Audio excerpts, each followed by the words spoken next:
오늘 시작의 말씀 마태복음 9장 9절에서 13절까지 말씀을 보도록 하겠습니다. 마태복음 9장 9절에서 13절까지의 말씀을 오늘 시간에 보도록 하겠습니다. 앞에 화면에 나와 있기 때문에 또 길지 않은 말씀이기 때문에 한 목소리로 같이 한번 읽어 가도록 하겠습니다. 읽습니다. 예수께서 그곳을 떠나 지나가시다가 마태라는 사람이 쇠관에 앉아 있는 것을 보시고 이르시되 나를 따르라 하시니 일어나 따르리라.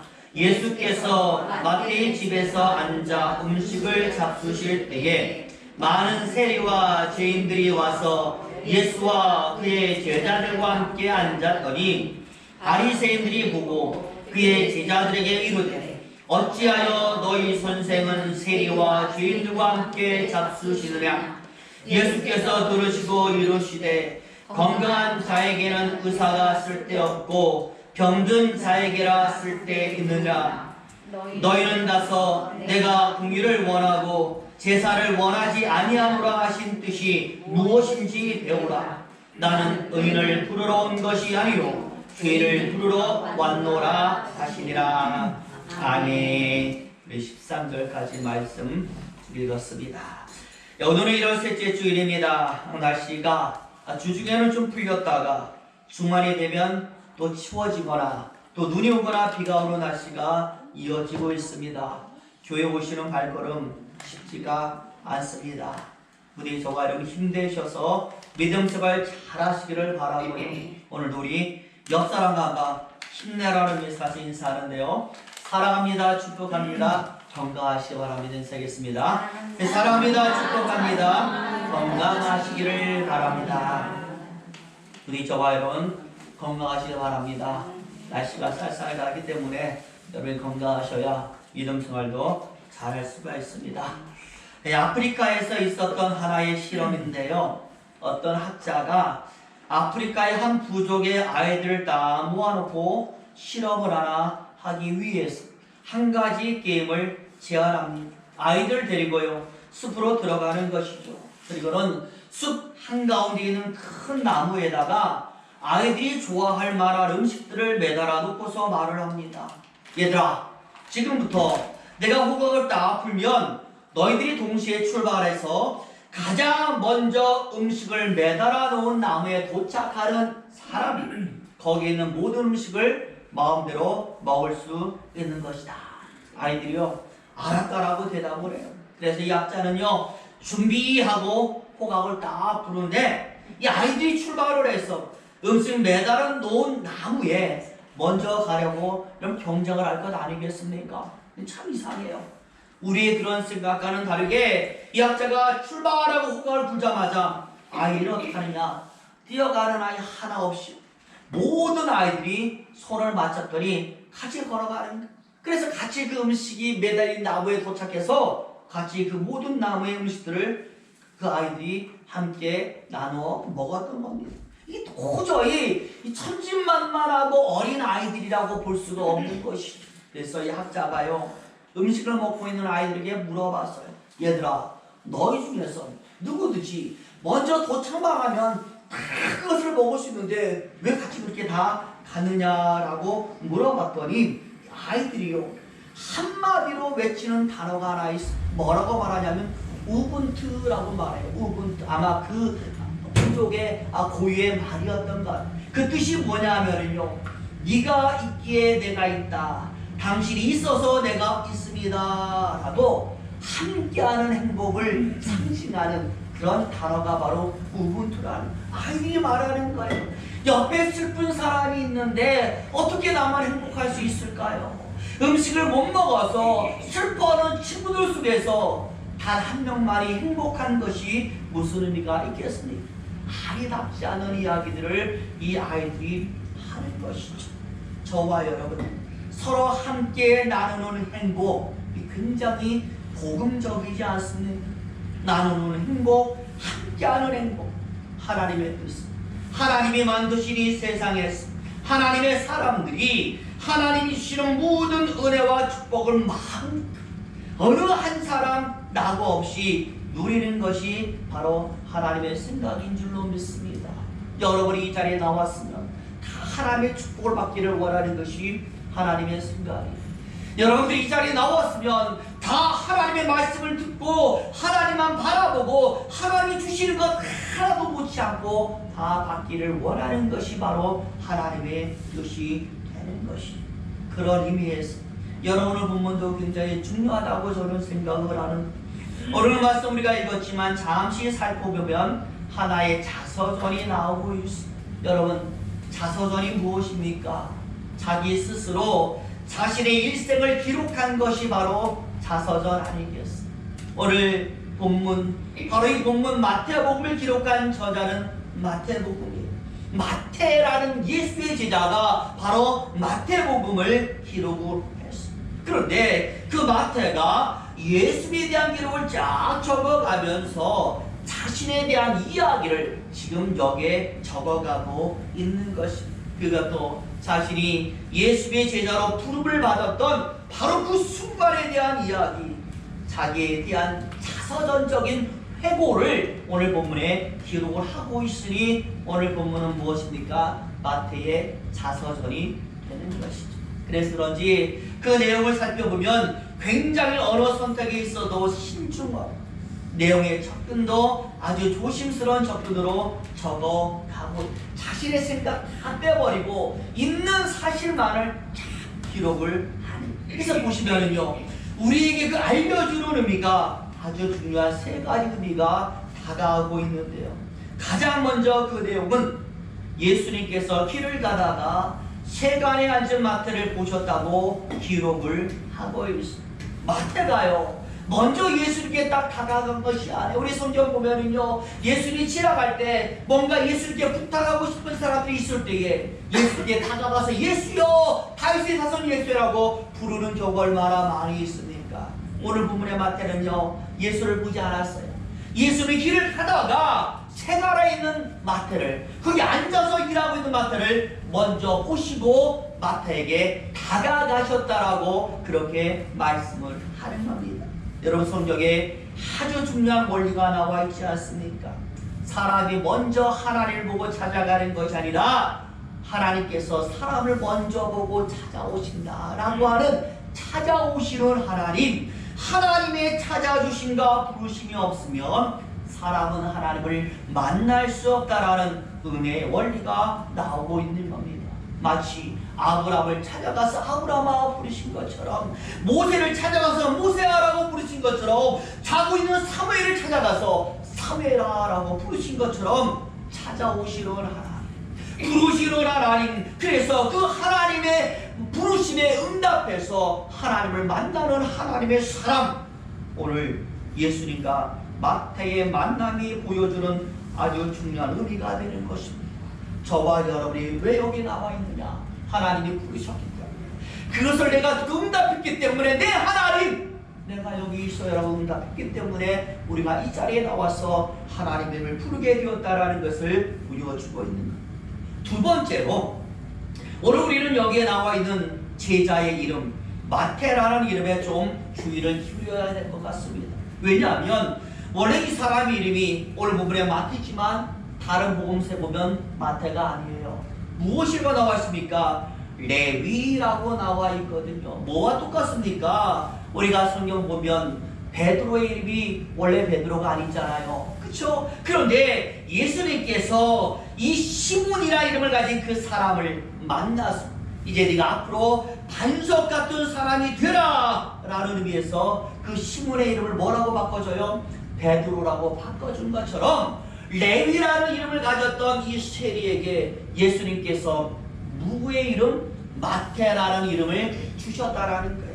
그래서 예수님 주신 그 마태라는 이름을 마태는 자신의 본문에 기록을 하고 있어요. 그래서 성경에 보면은요, 절대 레위라는 이름은 나오지 않고 예수 주신 이름 마태라는 이름이 나와 있어요. 여러분, 그 의미가 무엇이겠습니까? 마태는 뭐가 싫은 걸까요? 레위라는 이름이 가지고 있는 자신의 과거가 싫은 거예요. 여러분, 레위라는 이름의 시절에 이 레위 마태의 직업이 무엇이었습니까? 세리라고 했잖아요. 세리는요, 당시 많은 사람들이 무시하는 그런 직업이었어요. 그런데 직업이 천하기 때문에 무시받는 것이 아니라 세리라는 직업이 가지고 있는 특성 때문에 이 사람들이 이 세리를 싫어하는 겁니다.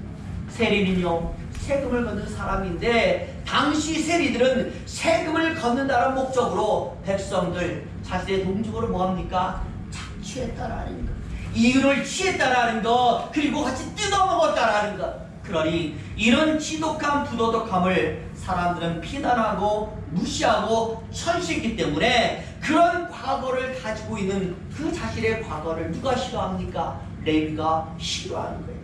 나를 이제 예수를 만나서 바꿨습니다. 예수님께서 나를 누구로? 마태로 바꿔줬습니다. 그러니 나는 이제 레위가 아니에요. 세리가 아니에요. 나는 이제 마태며 예수의 제자로 다시 태어났습니다. 이것을 세상에 보여주기 위해서, 그래서 새롭게 가지게 된 인생, 예수를 주신 제자라는 새로운 인생, 그 인생을 아주 잘 상징하는 이런 마태, 그 마태의 인생을 살고자 레위라는 자신의 과거의 이름은 버리고 오직 마태라는 이름만을 자신의 복음서에 기록을 한 것입니다.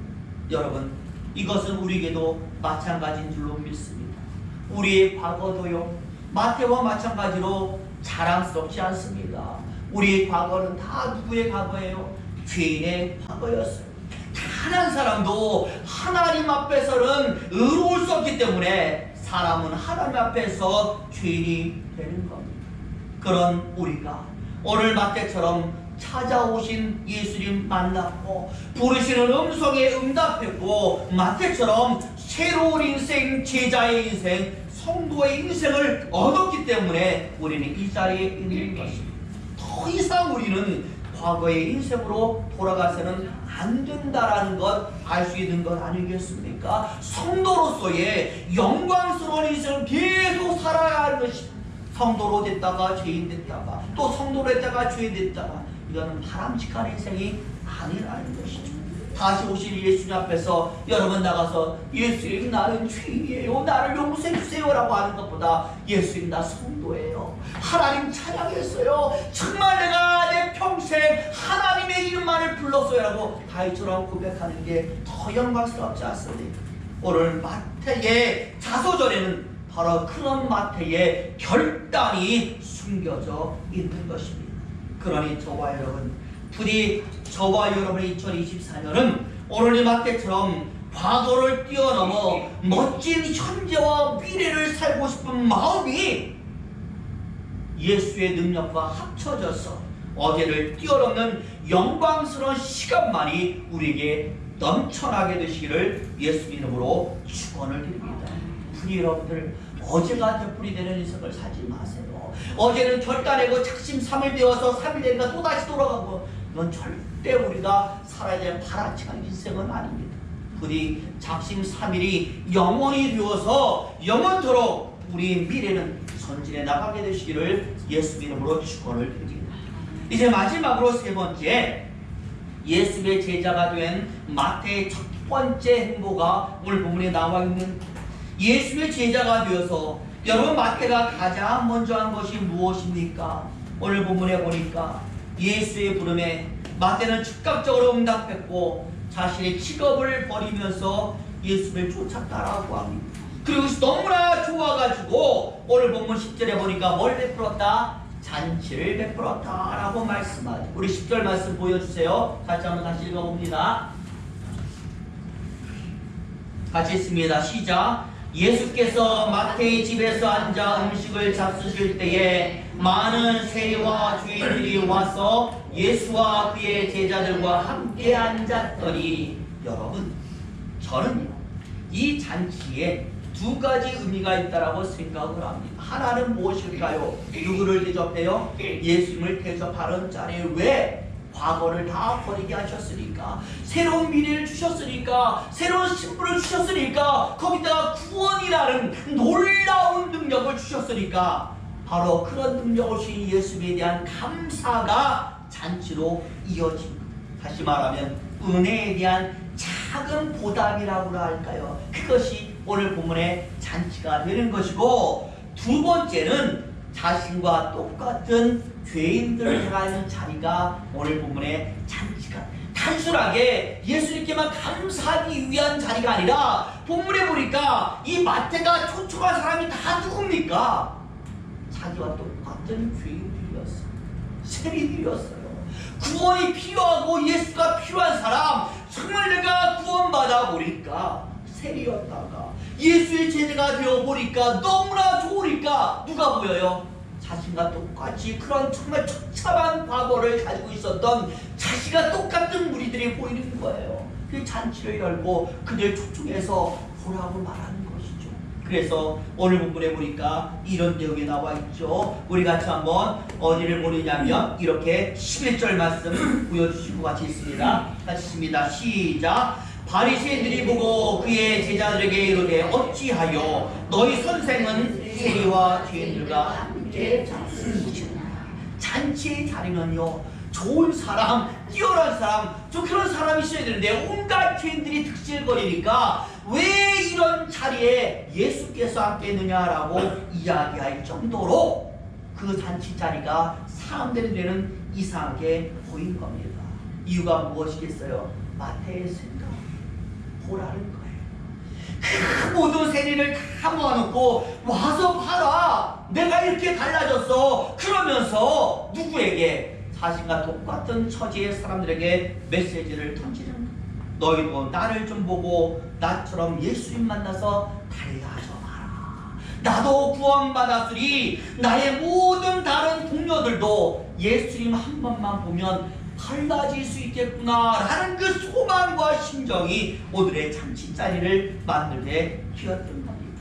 그러니 오늘 본문의 잔치 자리는 예수에 대한 감사의 잔치만 되는 게 아니라 죄인들 위한 잔치의 자리가 되었고 그들을 구원하기 위한 잔치의 자리가 된 것입니다. 여러분, 누구의 생각과 똑같을까요? 자신의 스승이었던 예수의 생각과 똑같다.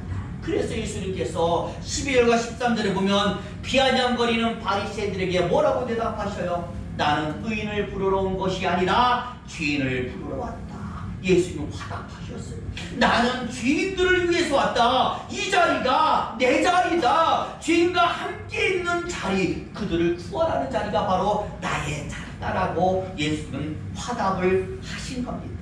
결국 예수님 만나서 제자의 자리에 올라서 마태의 첫 번째 행보는 철저하게 예수의 생각과 같이 가는 행보를 보여주고 있었던 겁니다. 여러분, 중요하지 않습니까?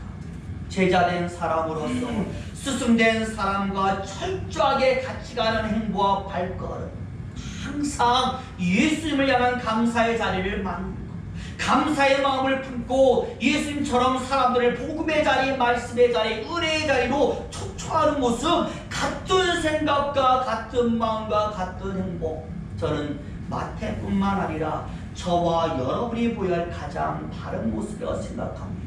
2024년 여러분, 나의 노래가 다윗의 노래가 되기 위해서는 철저하게 하나님의 은혜가 임해야 합니다. 하나님의 은혜는요, 저번주에 보셨죠. 누구에게? 죽게 피하는 자에게 다가오는 것이고요. 하나님의 은혜는요, 철저하게 하나님과 같은 생각을 가지고 같은 행보를 보이는 사람에게 내려지는 겁니다.